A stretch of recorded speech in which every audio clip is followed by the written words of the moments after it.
Stock markets in Europe are trading lower this morning, with the UK's FTSE 100 index currently off around about 20 points.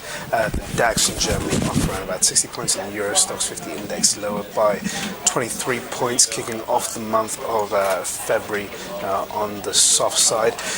In the FX space, the US dollar is the standout winner against its peers. The euro is somewhat stable, and the Japanese yen is stronger. In the commodity space, gold is currently up $4. Oil prices are drifting a little lower. Core government bonds, on the other hand, are somewhat weaker. US stock futures are also drifting lower. Good morning, I'm Ishaq, Siddiqi, and welcome to your daily market bite. It is the first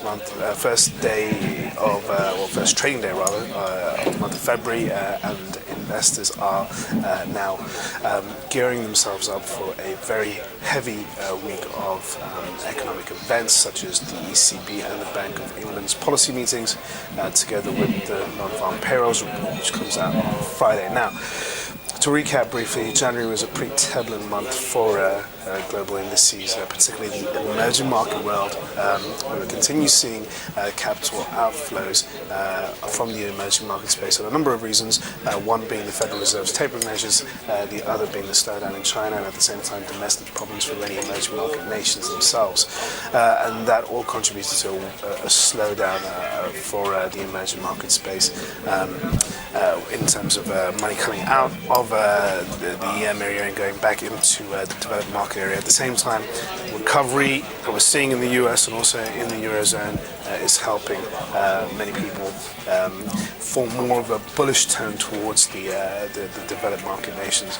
In the month of January, the Fed continued to remain on track of their tapering measures, cutting by another $10 billion from the bond buying program, now down to $65 billion per month of buying bonds. That is expected to continue being trimmed down for the course of the year until somewhere around about mid-2014, where QE, as we know, will probably cease to exist.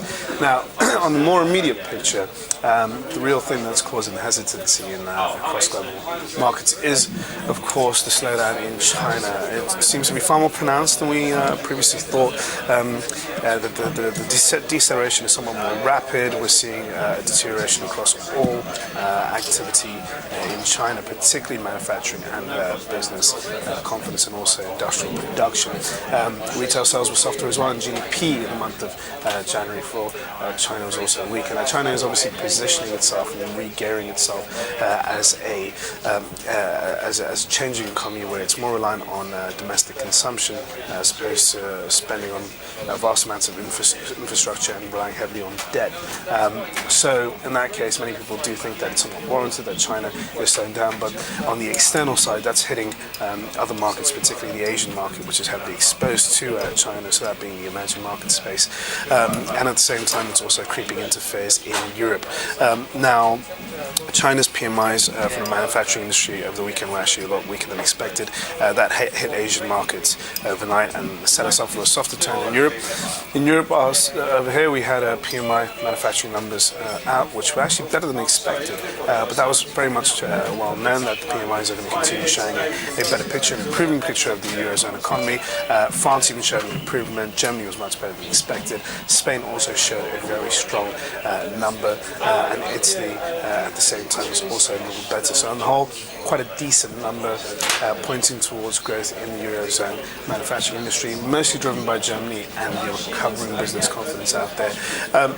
When it comes to the UK number, it was also much better than expected. However, investors are still hesitant about really piling on the risk just yet, as we are continuing to see a rat in global emerging markets. And for that reason, investors are going to keep somewhat of a cautious tone, looking out for some of the bigger cues this weekend before they get a bit more direction as to what they want to do. So, of course, we have the BOE and the ECB meeting. BOE is expected not to do anything. The ECB, however, may possibly cut the interest rate or the referee rate by up to 5 to 10 basis points. That's because of the continued worried about deflation in the Eurozone economy.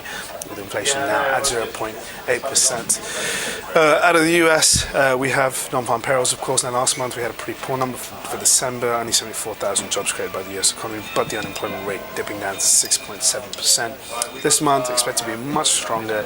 Last month was mostly attributed to the decline was mostly on the back of severe weather conditions and also the seasonal effects of some of the hiring being attributed for the Christmas period. This month, or the month of January, I expect to see a resumption of growth in the labour market. So looking for a number about 200,000 with the unemployment rate dipping down to 6.5%. That will change forward guidance for the Federal Reserve. But Janet Yellen is being sworn in today, and many people in the market believe that she will be the one who will be able to engineer a better communication with the market when it comes to ongoing thresholds and what the Fed have to say about monetary policy in the next year or two. That is all for your daily market, but thank you guys for watching, and I will see you all tomorrow.